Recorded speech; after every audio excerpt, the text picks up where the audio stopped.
Hey, what's up, everybody? Welcome to the Last Mile. Today's Last Mile may be a little bit short. I had some serious dental work done, um, but I do want to talk about a couple things and at least get through those. I want to talk specifically to the Courier newbies and soon to be newbies because spring is around the corner and there's a huge onboarding that's about to happen in many markets. So I cannot say if you've been on the waiting list, how long you'll be on there. I cannot give you those answers and whatnot, but what I can tell you is end of March, beginning of April, they will be onboarding quite a few people. And no, it won't take away from those in the good Courier markets, because if they are going to onboard, they're going to do it because there's a need for it. And there are new customers coming. There are new national clients coming as well as local markets. So we'll go part by part through this over the next few weeks, as well as some other last mile apps. I was going to talk a little bit about Roadie today too, but I think all I'm going to be able to fit in is that. And then I also want to talk to the veterans about the billings order that came up and whether or not people would take this. I pretty much got the same comments that everybody would. And a lot of people are starting to understand the benefit of mileage and all that. So let me see. And then last is, let's see how my mouth's doing, and I'll get into the chat. So if you guys have questions, please, questions, comments, concerns, be posting them throughout. I'll go back. I'll put them up there. And we'll talk about that too. Tomorrow night on the roundtable, we will be talking about the new DOL independent contractor rule. I know a lot of you have questions, and I know there's a lot of misinformation out there. Directly are the independent are the gig app workers going to be attacked? Probably not. But indirectly they will be, because the companies are going to be fined major amounts. The companies are going to be slapped with penalties, and they're huge, huge, huge penalties. For those wondering, we already had 2 independent contractor professions ended. If you're a freelancer in Massachusetts or in New Jersey who does school tutoring, if you do school tutoring in New Jersey or Massachusetts, that ended yesterday. It's over. Can't do that anymore. And there's now a huge fine stacked with doing that. So there's one profession gone. We watched 608 leave California, so we'll be counting them all up, keeping track of all this, and we'll be talking about it in detail tomorrow. Again, guys, I already can feel my tooth, so I really I'm hoping on a half hour. Let's see what we can do, and if I can go a little farther, I will. If it gets bad, I will pull it, obviously. But we will talk about this more in depth tomorrow. While I get a couple things ready, I'm just going to play a short video for you. I just put it up, and it kind of spearheads something that, all of this. So I'll be right back. This is very short. Give me one minute.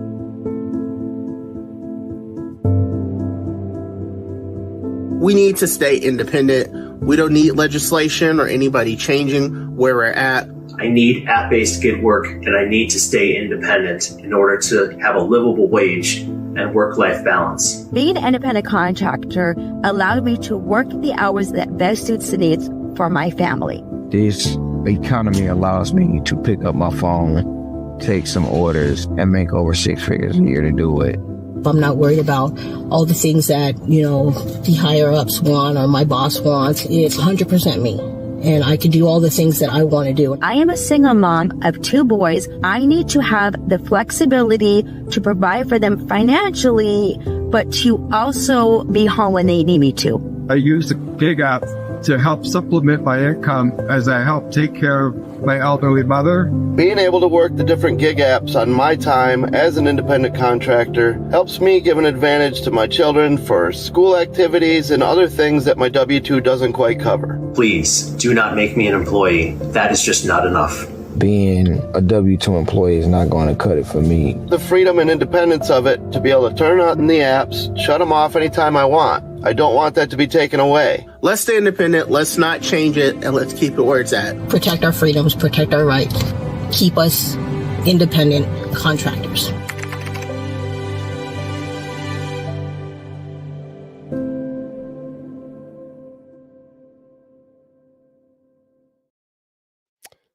thank you to everybody who has made videos. Clearly, you've probably seen the videos I've dropped with the full pieces of all those people, Yost and Joe and Ellen and Cray Cray and everybody, because there were a lot of people we didn't get into that clip either. So but there's more clips to come. There's more to come, and we still need submissions, you guys. I will put the Dropbox link in this, as well as a bunch of resources that I put in the live video that Karen Anderson and I did 2 days ago. That we did 2 days ago. And if you guys haven't watched that yet, it's an hour 15 minutes. Karen and I have often gone 2 hours, but I just wanted to make sure that I told Karen, hey, an hour to an hour, an hour-ish. And it was a very hard thing to get into an hour. So we went a little bit over. But yeah, we will talk about this more tomorrow night, especially because there's some more jobs on the chopping block for tomorrow. So by tomorrow night, we might have more than just the tutors. In fact, we know of some that are coming up. In fact, in a very soon batch, which we don't want to see any, but we really hoped this wouldn't show up so soon.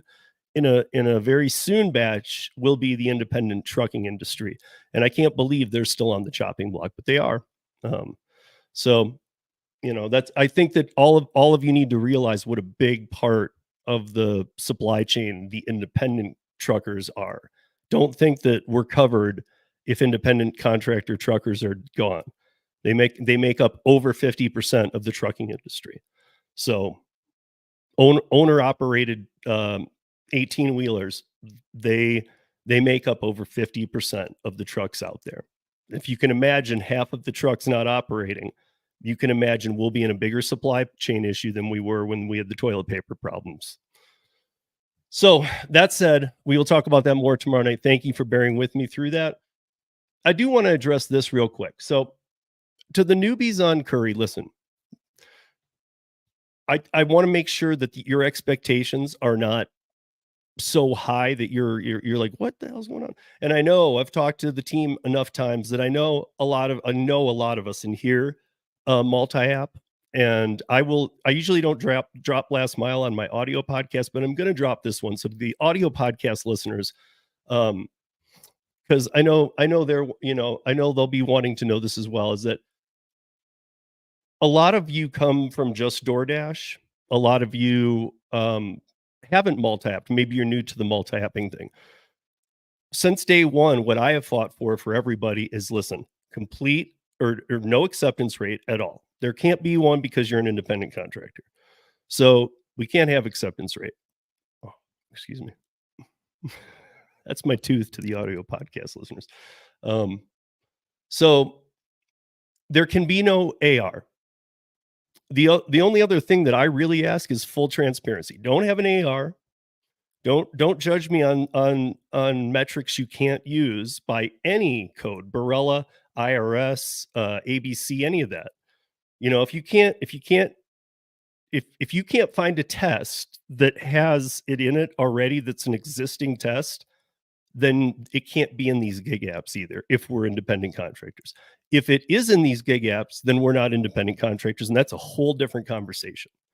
I've thought that we are not true independent contractors in the traditional sense for a long time, and that we've needed a definition.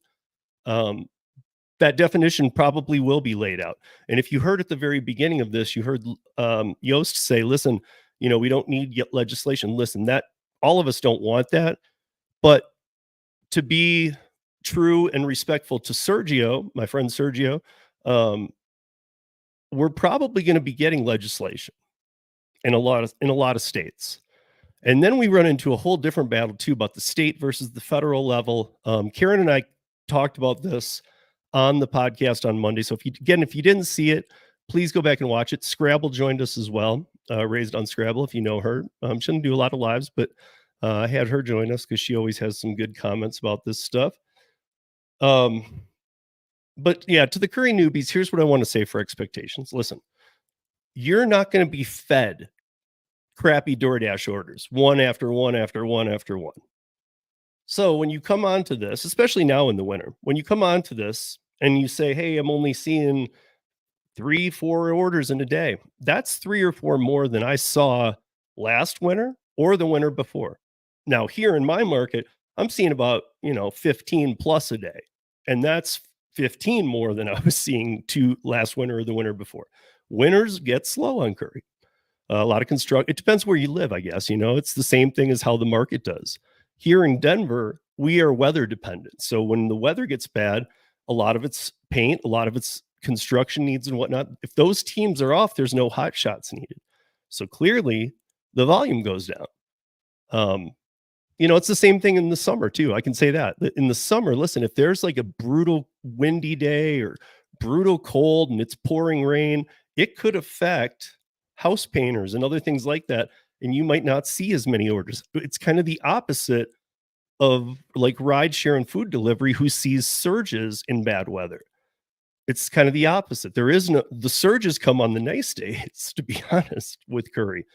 But so you're not going to get consistent feeds. You're not going to be able to sit there and live on that. But here's what I would much rather have 10 apps that don't have acceptance rating and that are fully transparent. If I don't like the order and there's no acceptance rating, no harm, no foul. Right? Am I right? Because I don't want to be played or gamified anymore. I don't want to deal with that crap. I've been doing this since 2015. I don't want to deal with that. So I'd rather have 10 in my arsenal that, none of them can make up a day. Now, I can make days out of Curry here. I know other people in other markets, it's not just Denver, who kill it. I mean, my friend Dana in Boston. Boston's a great Curry market. It does depend. And other markets are building. Clearly, Curry is on the attack to take many markets over because they're the top shelf of last mile delivery. But if you're not seeing a ton of offers, or if you're seeing bad ones in the winter, remember that the customer sends those through. So the customer gets on their account, they put it in, and they put in what they want to pay. And there's some guidance. I've been through the flow of the customer side. Now, when they get to the end, Curry says, hey, your bid of this, it kind of says this is low. And then they tell you how they'll increase it. And that is based on what the customer's bid is. So if Curry knows, listen, most of the orders that this customer wants to make for this distance and what the driver will be carrying usually goes for about $70, and the customer put in 40. Now Curry's going to say over 10 minutes, we're going to get that up to 70. And then so if they put in 60, they might say over 10 minutes, we're going to get that up to 70. Different game. Curry knows the magic number, but they also they're not stupid. They're not going to lose customers. The customers do see that their bid will go in. And then if it doesn't get taken, it's going to get increased quickly. I'm sure any of you who are veterans have seen these get grabbed when they onboard people, but you've also seen them go up very quickly. If you haven't, then you're not a veteran. You haven't been doing it long enough to know, because I see this all the time. I pass on orders all the time that boomerang back 4 times, maybe, especially in the winter. People are trying to lowball, I see Gigan in here in a second. I'll get to the chat, but Gigan sent me a screenshot of a Sherman-Williams that went through Rhodey, and the offer was one of the worst I've ever seen. So each Sherman-Williams manager decides which they use, like the location down by the Driven Dad, Tony, and the one up in North Glen. We'll use Tony's, for example. He prefers Curry the most, but he also uses dispatch freight, and he has used Rhodey, but he's stopped. So each location makes their own decisions. So here's my advice. Get on Curry. Things are going to change this year. And DoorDash's comeback is never going to be strong. I mean, I think we all know. Look, at a lot of you used to do only DoorDash and now have moved to other apps. Smart. Should be multi-apping. But food delivery is never going to be what it was. And I'm not being rude. I hope you all understand that it never is going to be what it was. I mean, yes, it still could be profitable and good, but it's never going to be what it was, because food delivery was around before the pandemic, but most people don't even know that because it wasn't big. And then in one day, rideshare got demolished by the pandemic and the food delivery blew up like we had never seen or nobody had ever even thought. And that's why these companies have IPO'd and really tried to push it along quicker than, they tried to stall these IPOs. Well, they IPO'd because they knew the pandemic was dying out.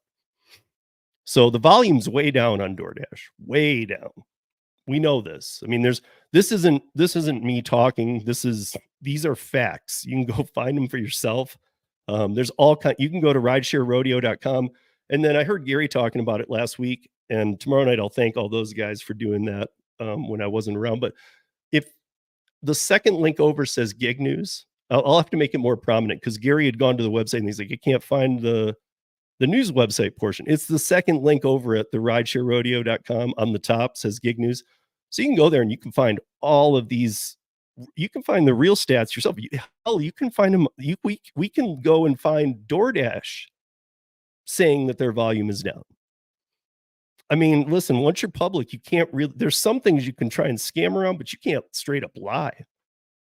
So, and when you do, it's a big deal. So here's my advice. Take the ones you want and ignore the ones you don't. It's that simple. Because I know some people are like, hey, they send me orders and they're 14 miles away. It's only a 3-mile order, but it's 14 miles away from me. Then don't take it. Courier doesn't know that you potentially aren't heading up that way with a freight order or a dispatch because they understand you are an independent contractor. DoorDash understands that you are an employee being paid like an independent contractor, but treated like an employee. It's pretty simple. I mean, DoorDash gets that. That's why they're doing all this. That's why some of the other apps do this as well. So my advice is get on all the transparent apps where acceptance rating doesn't matter. And get on Dumpling and things like that. Start really reaching out. And by that, I don't just mean like, okay, I do Uber Eats and DoorDash. I'll get on Grubhub and Instacart. I mean, by all means, go do those too. But at the same time, take that with a grain of salt. All the giants have fallen a bit. So I would say get on Delivered, get on Deliver That, get on Paraworks, all that kind of stuff. So, yeah, that's my advice to the newbies. Excuse me, guys. Painful. That's my advice for the newbies is, get on more apps like Courier so that you're seeing enough to balance out your day. Everybody can make a workload out of enough apps. And maybe it will help you start straying a little bit from being so reliant on the ones that have just fallen. Look, they're not going out of business by any means. But if you think the volume is going to come back to what it was, and if you think the pay is going to go back up tremendously, you're crazy. You're crazy. These apps are notorious for not doing that. So, and there's also a lot more behind DoorDash. We'll talk about it tomorrow night, and we'll talk about the rule change. But yeah, that's what I wanted to tell the newbies. Just set your, don't expect to be my market day one. Don't get on to Courier after you've been on the wait list for a year and then contact me and say, dude, I've been on it for 2 days and I don't see what you see. Of course you don't. I've done 1,100 Couriers. If you've done 3 or 4, of course you're not seeing what I see. And in fact, you're not even seeing in your market the best of the best because you've only done a few. I mean, come on, vehicle size, proximity to location, and driver score. And by the way, driver score, because it's still in a beta mode, driver score doesn't matter itself. You just need to have one. So if you get on there and you're like, it's like a 3.5, I didn't do anything wrong, and you go and you look at what it is, don't worry about that. Don't, maybe I haven't made that clear enough. Don't worry about that. Just have a driver score. You need to do 5 deliveries to get a driver score. That's my advice to you. Take it with a grain of salt. Do what you want. I make a killing on Courier. Courier was 80% of my gig app income last year. And I did very well. Comparatively to other people who work in the gig economy, I worked less hours and I did very well. And yes, I do get up early in the morning when I make that kind of money. Yes, I do get up at 5 a.m., but I'm done by noon. And yes, some hot shots come in the afternoon, but sometimes I have enough other things to do where I made enough, if I made $250 by noon or 250 plus, I'm happy. So now I'll come home and I do my other work.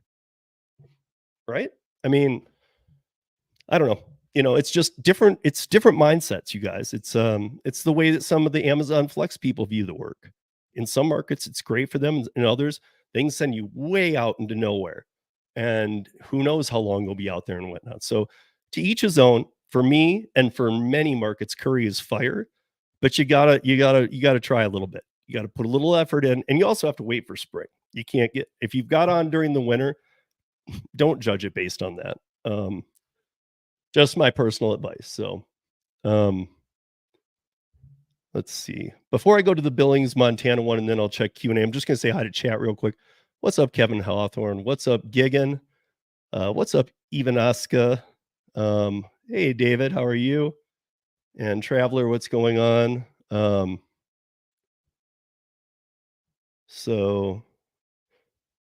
I did not see your comment, but hopefully I just answered it in all of that, because that really is, that's what you need to know.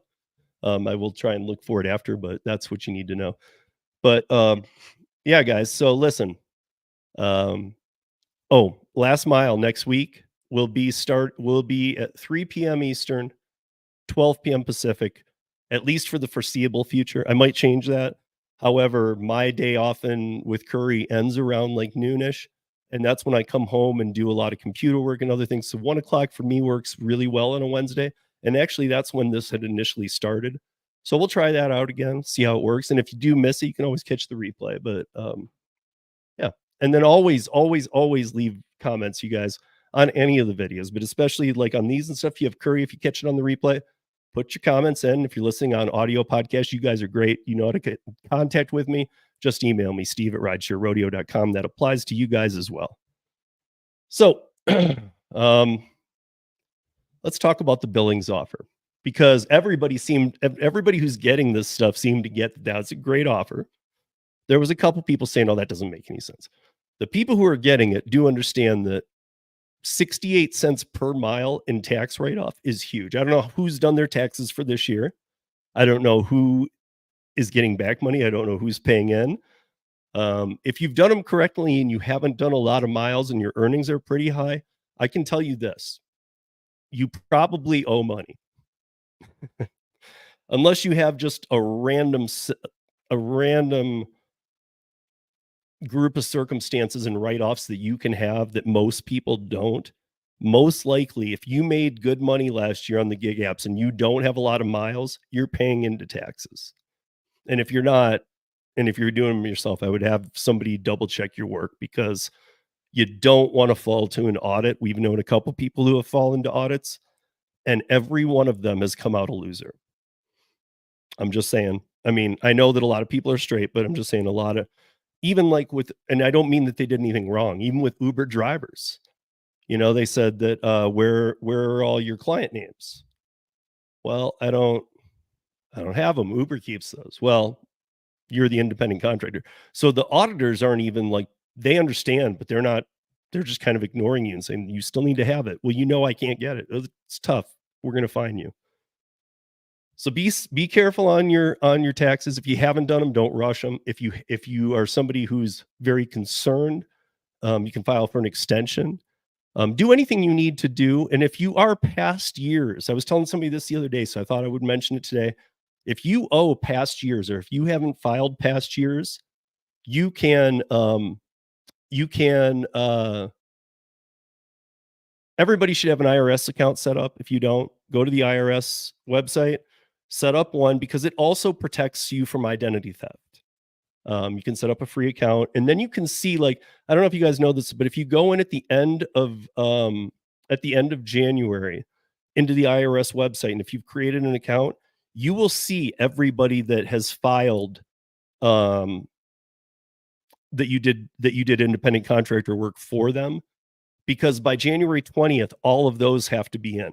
So in the IRS website, it lists, well, Uber said you did work for them, Lyft. So you'll know who you should be expecting documentation from, so you can file properly. So bottom line is it's such a beneficial thing, and it doesn't It doesn't bulletproof it, but it keeps you your privacy a little bit safer. So with that said, damn.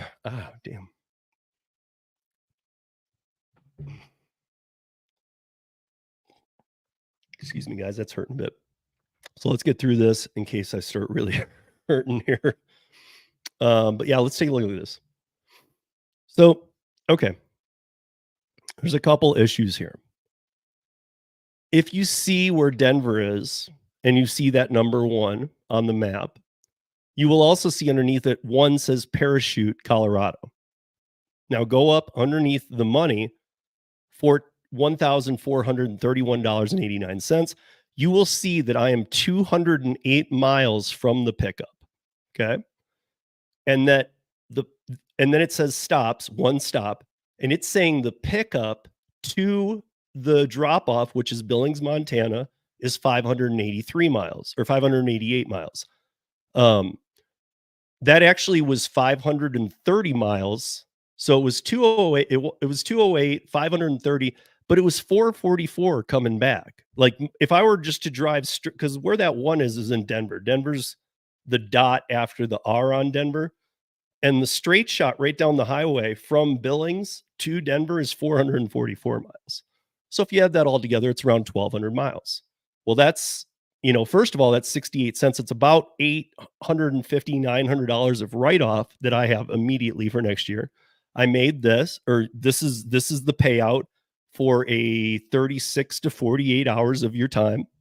Depends on how you play that out. I mean, you could probably even do it faster, but I would recommend to take some time and rest when you do these long ones.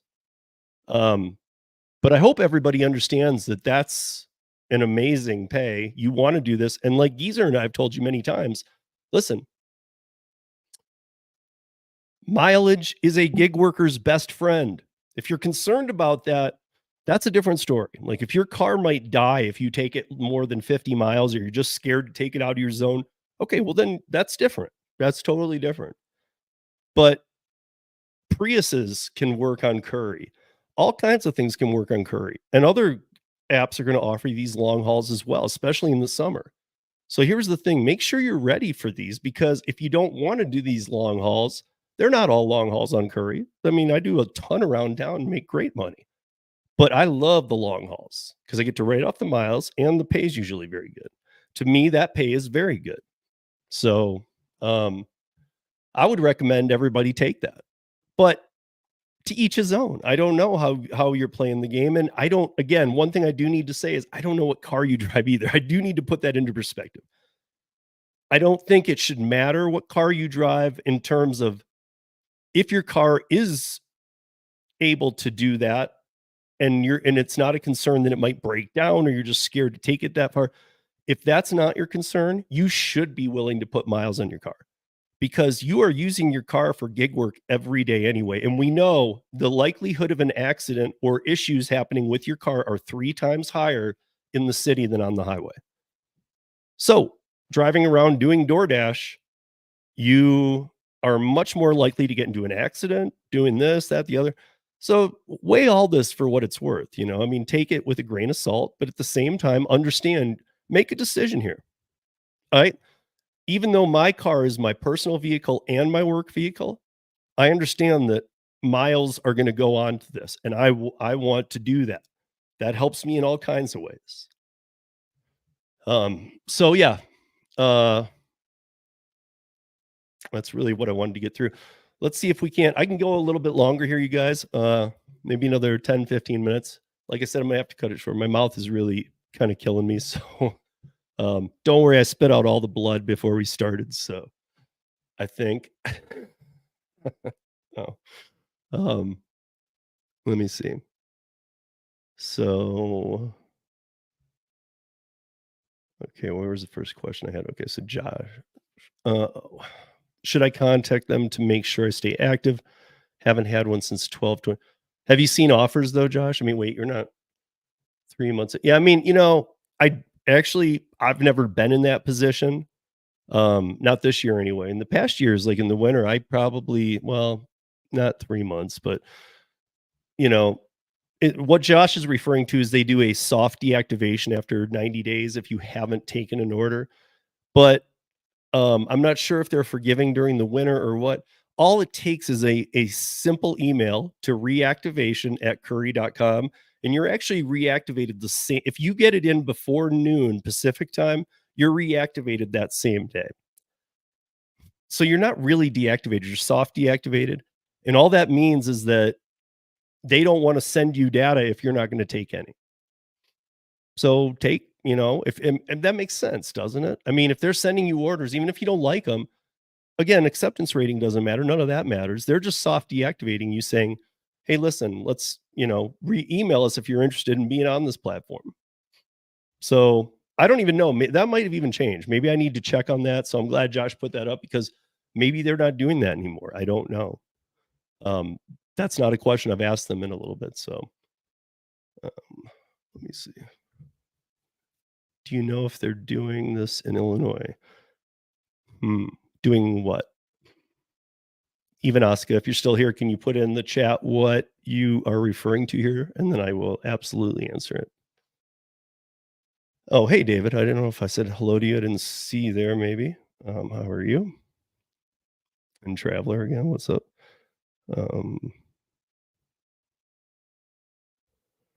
So you've done like 300 queries. Okay, that's awesome. So let me see what Chris is talking about. I received a violation today on Courier for punctuality. The app started the delivery by itself. Well, what do you mean? It cannot start the delivery by itself. You had to somehow click. I mean, you have to go into the manifest and click start delivery. It would never just put it on. So I'm not really sure what you're asking there. A lot of times you might get, somebody might have screwed up remember, everything's a hot shot too. So let's say that was a hot shot order that somebody didn't show up for, Chris, and then you took it and you showed up and you took it. You might get a ding on your punctuality.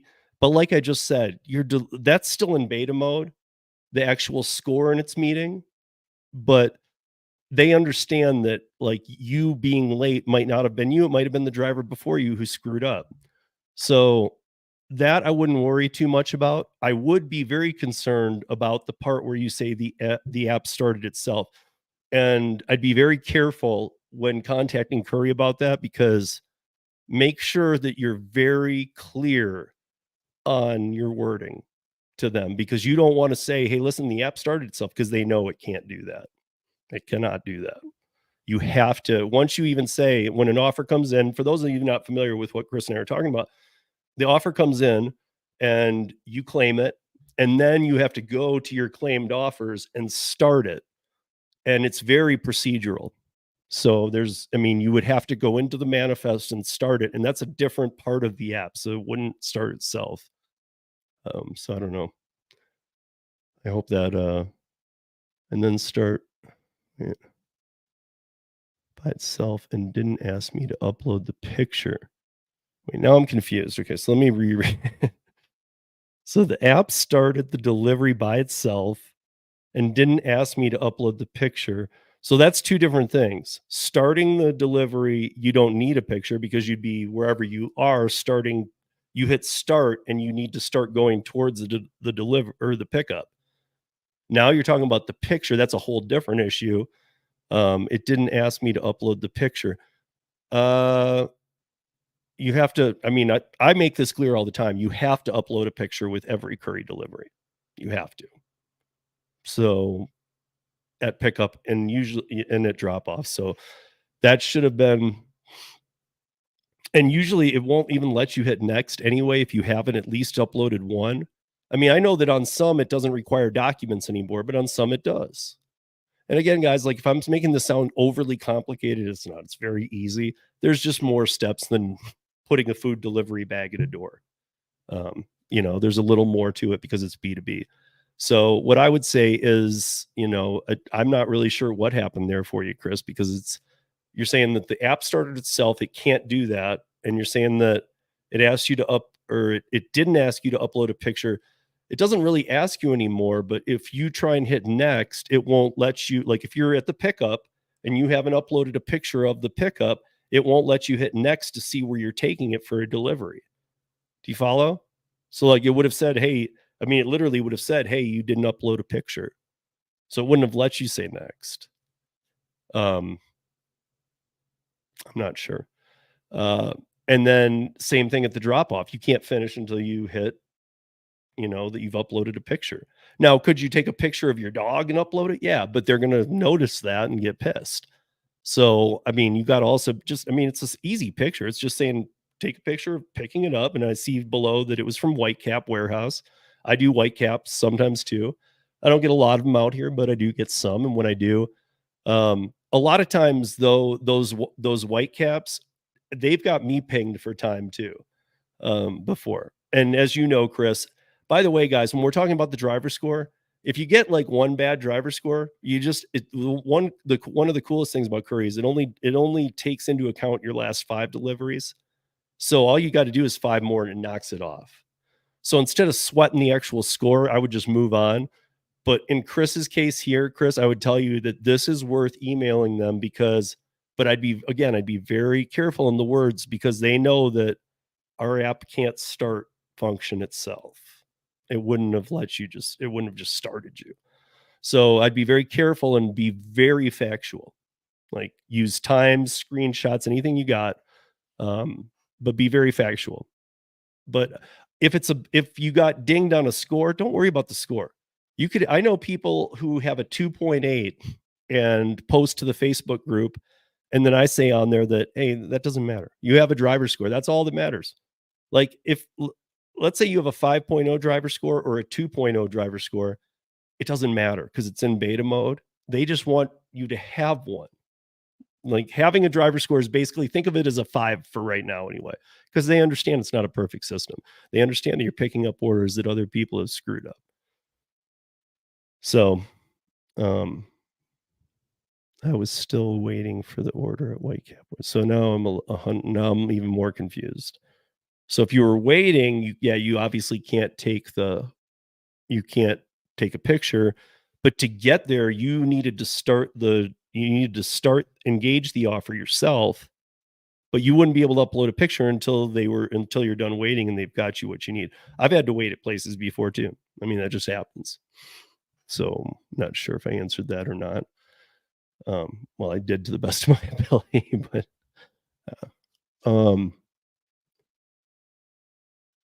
let's see. I would think that Uber was their client.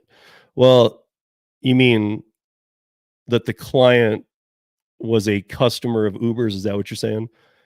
Yeah, that's how, look, we are W-2 employees. I just got that wrong because of my tooth pain. We are independent contractors. So it is your client. It is your customer.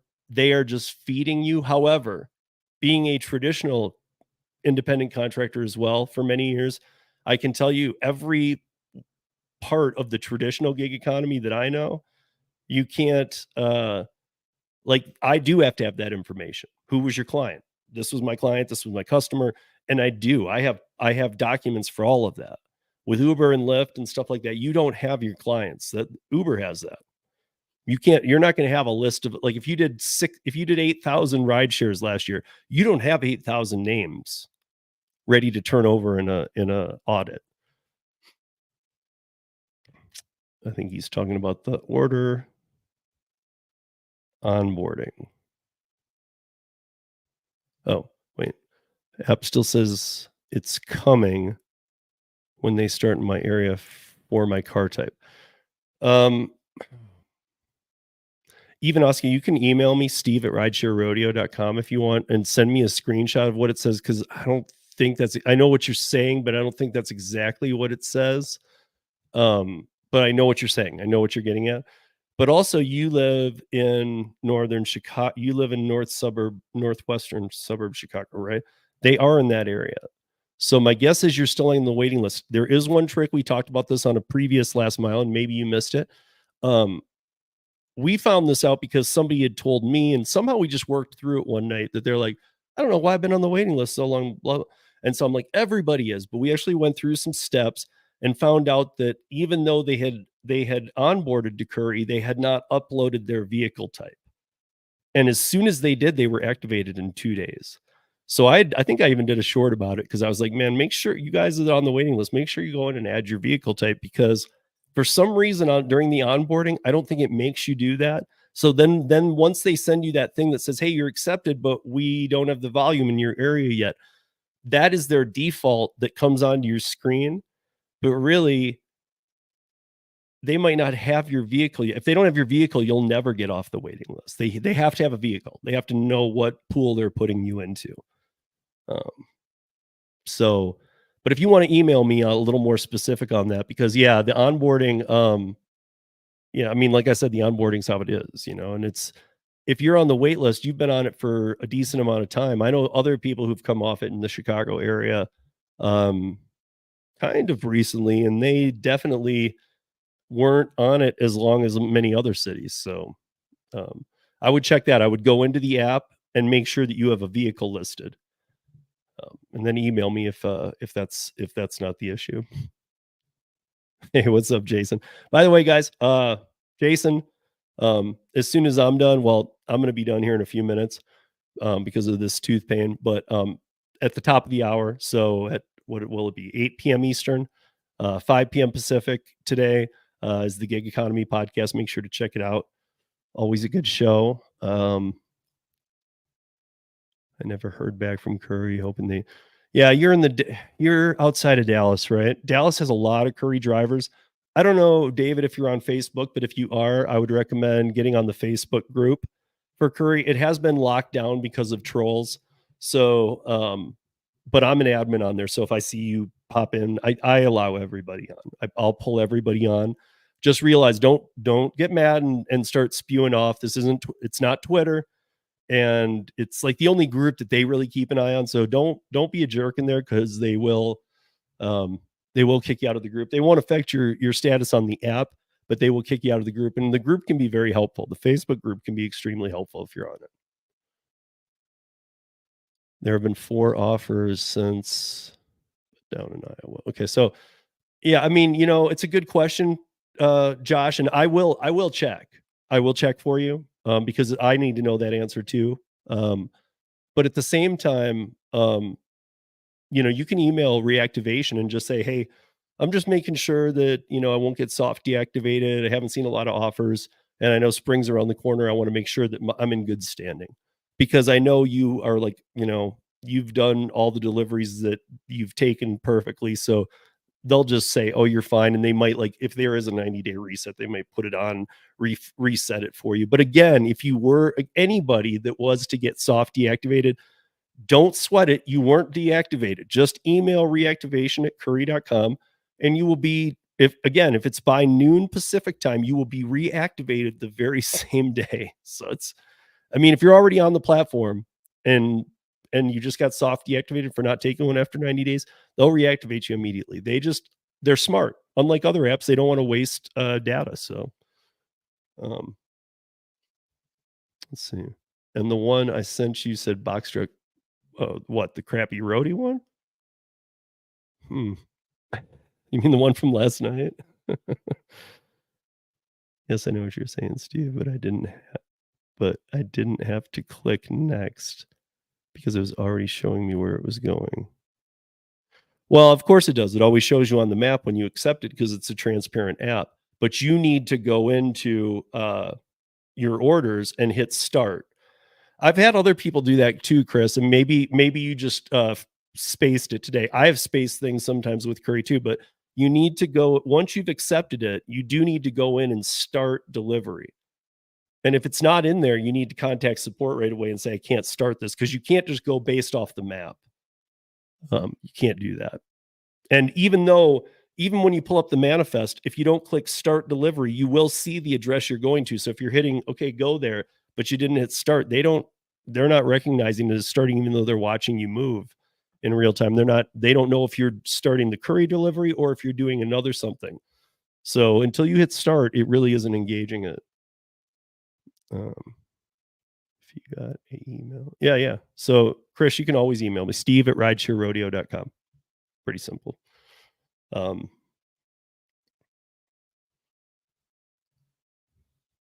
They say it's a 30 days. It will fall off after that. Yeah, maybe email me. I'm getting pretty confused by this one. Because also, like, you say that, wait, what is this?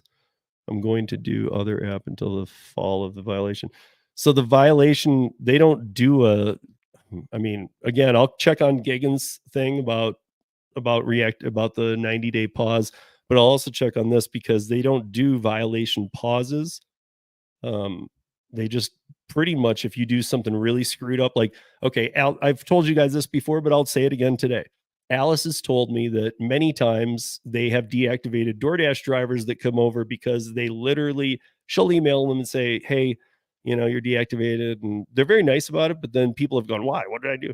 And she's like, well, you were smoking pot in the parking lot of the business. And they're like, no, I didn't. And she didn't.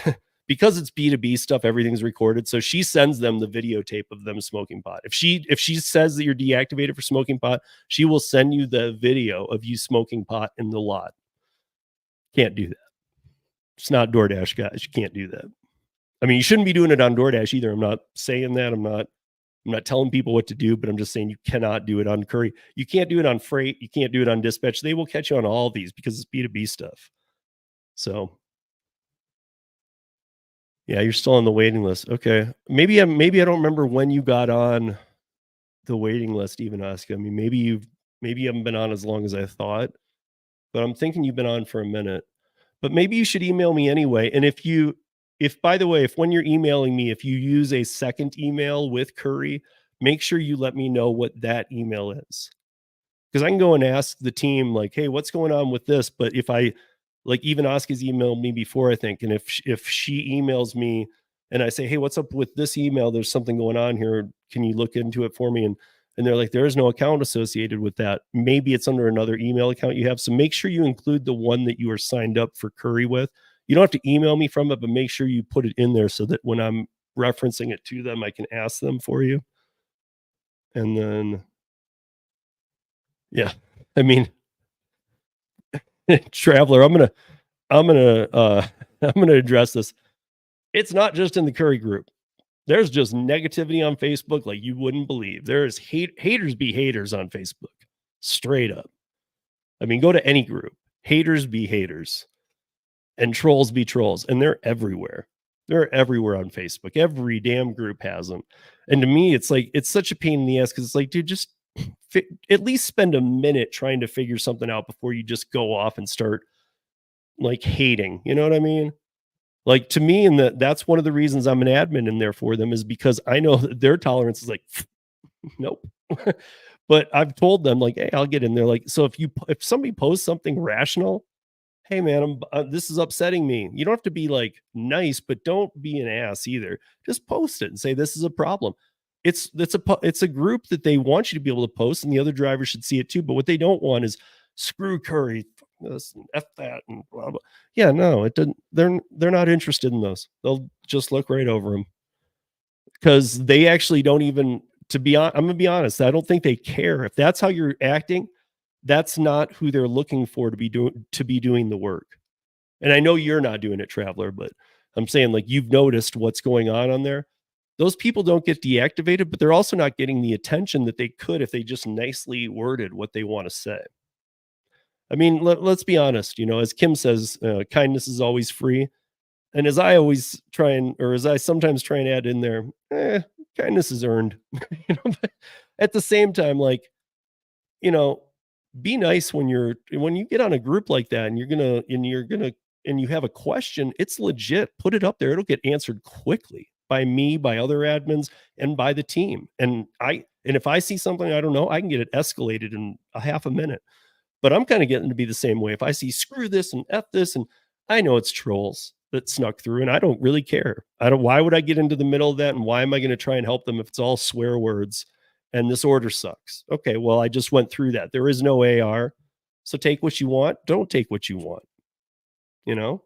I mean, take the ones you want, ignore the ones you don't. It is that simple, guys. And I have fought for transparency forever. You know, if you're transparent, that's really all I can ask for. Because if your business model works on paying somebody 10 cents to take something all the way across town and somehow it's working, but if I'm not being penalized to see it, then I can't really complain. I mean, I'm not going to take them and I don't want to be penalized for it.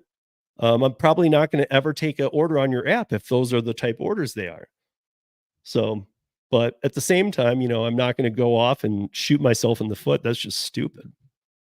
Yeah, no problem. How does Roadie still exist? Pharmacy deliveries. You know, to be honest, Roadie probably does fairly well. As Geezer puts it, when I have him on here with me, people are thirsty. People are very thirsty and are taking anything. So how does Curry exist? How does Roadie exist? Because people are taking it, you know? And Roadie orders, if you guys have noticed, they'll sit there forever as a horrible offer. It's not like Curry where it goes up every 5 minutes in increments. That if like you see a Best Buy delivery, I mean, I've posted some. If you see a 60-mile Best Buy delivery with 3 stops and it says it's going to take 2 hours, and you're going all around Denver through traffic, and it says $30, you're not going to see that go up on Roadie to 40, 50 bucks. It's just going to stay there right at the 30 until somebody takes it. They'll leave it there all day until somebody takes it. And people take them. I know, because when I wake up in the morning, I always do. I open up my Roadie app with some of the other last mile stuff, and I see the city of Denver populated big time with offers, but they're all crap. But they'll leave them there all day, and by the end of the day, they're all gone. They all do get taken. The only ones that I see that are really worthwhile are the pharmacy ones, and those aren't even that appealing to me. But I will look after a Curry or whatever to see, because sometimes it's a great filler. You know what I mean? Like maybe I finished a Curry and I open Roadie and I see, oh, there's a pharmacy delivery right here, and I'm 10 miles from home, but it's going 5 miles. It's going 5 miles towards my house. I'll take it, you know, because the pharmacy ones usually are fine. They're not bangers. You're not going to go, whoa, I can make a living on this, but it's something. And I don't hate on it like I do the other ones, you know? And I mean, with that said, I got to say this too. Like, you guys know, I don't like Instacart. Honestly, Instacart's at least up front with their crappy offers. So again, I can't hate on them too much, because all I really ask is transparency. Beyond that, it's up to me. I'm an independent contractor. It's not up to me to tell the business how to run their business, but it's up to me to be able to say, I don't want that, and not be penalized for it. Otherwise, they need to call me an employee, at which point I will not work for that app anymore, because I'm not going to be an employee of any of these apps. I've said it many times. I don't think any of us would.